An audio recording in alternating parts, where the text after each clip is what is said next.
Ya, kalau bicara soal makna istiqomah itu kan artinya tegak, lurus, Tegak lurus. konsisten dalam amalan, dalam kebaikan, dalam ibadah. Makanya kalau kita baca suratul Fatihah itu kan iyyaka na'budu wa iyyaka nasta'in. Kita memohon kepada Allah Subhanahu wa taala dengan kita apa? Menyembahnya, mengabdi kepadanya. Lalu kita mohon kepadanya atas segala apa yang kita lakukan, semoga diterima, semoga diberikan kebaikan, keberkahan dan segala hajat kita dilancarkan, dimudahkan oleh Allah setelah kita beribadah, menyembah, lalu kita memohon dan kemudian ihdinas siratal mustaqim. Berikanlah petunjuk kepada kami jalan yang lurus. Jalan di mana kemudahan-kemudahan ibadah itu dilancarkan oleh Allah.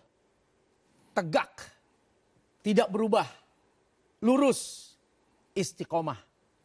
Apapun ceritanya, kita tetap berada dalam pendirian. Nah, itu istiqomah kalau dalam makna ya sesungguhnya. Begitu. Ya, tapi kalau misalnya kita istiqomah nyumbang, istiqomah sedekah misalnya di Jumat dah, setiap hari Jumat misalnya. Kita nyumbang misalnya 100.000 nih, dengan kondisi kita yang sekarang. Terus rezeki kita nambah nih, mungkin 5-10 kali lipat gitu. Nah, apakah istiqomah nyumbangnya itu harus ditambahin atau cukup 100.000 juga dibilang istiqomah? Ya, ini balik lagi ada dua konsep. Pertama konsep istiqomahnya dalam kebaikan. Nyumbangnya tetap, sedekahnya tetap, berbaginya tetap. Lalu kemudian yang kedua, bagaimana syukurnya. Kalau kemarin kita hanya punya uang bisa nyumbang 100.000, alhamdulillah kita masih bisa lagi 100.000, alhamdulillah terus 100.000. Istiqomahnya dapat, tapi bisa jadi ada rasa syukur yang kurang. Kenapa kurang?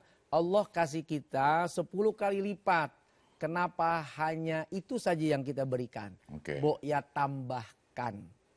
Supaya apa?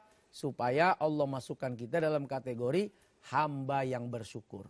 Istiqomah baiknya udah bener nih. Tinggal tambahkan syukurnya. Apa namanya, gerakan menyumbangnya itu yang istiqomah? Ya, itu udah istiqomah udah. Tapi kemudian kuantitinya bertambah, di situ bisa jadi ada nilai syukurnya, nilai baiknya. Atau jangan sampai istiqomah itu menjadi pelindung dari bakhilnya kita. Nah, itu maksudnya. Sebetulnya gua sih bisa ngasih 1 juta juga. Tapi ya istiqomah aja dah 100.000. Padahal saat itu memang kayak nggak rela aja ngasih 1 juta. Padahal dia bisa, dia sanggup. Karena kelipatan rezekinya udah melebihi dari sekedar yang cuma 100.000 tuh tiap Jumatnya. Ya.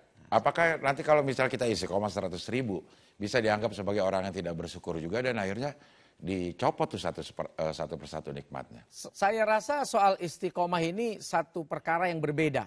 Istiqomah kan sikap nih. Sikap. Sementara syukur itu sifat. Nah, sikap kita adalah tetap teguh pendirian. Misalnya, lo nyumbang cuman cepek, emang mampunya segitu kan? Kayak orang-orang tambahin dong jadi 5 juta. Tetap aja dia cepek, yang mampunya cepek doang 100.000. Ngapain gue paksain demi kata orang? Atau sebaliknya, wah udah nyumbang 100.000, masih aja dikatain pelit, masih aja dihina. Gue turunin aja 25. Biar jadi tahu, sekalian gue pelit emang. Nah itu gak istiqomah tuh. Kenapa? Karena sikapnya berubah. Tapi kalau sikapnya tetap pada pendirian, apapun kata orang, dipuji tidak terbang, dihina tidak tumbang. Mampunya 100.000 ya udah 100.000. Nggak kemudian berubah jadi pelit gara-gara sebel. Nggak berubah kemudian maksain diri karena merasa harus dapat sanjungan lebih. Tapi begitu dia dapat rezeki yang lebih, di sini ada sifat yang kedua. Syukur. Syukur itu adalah sifat. Sabarnya itu sifat.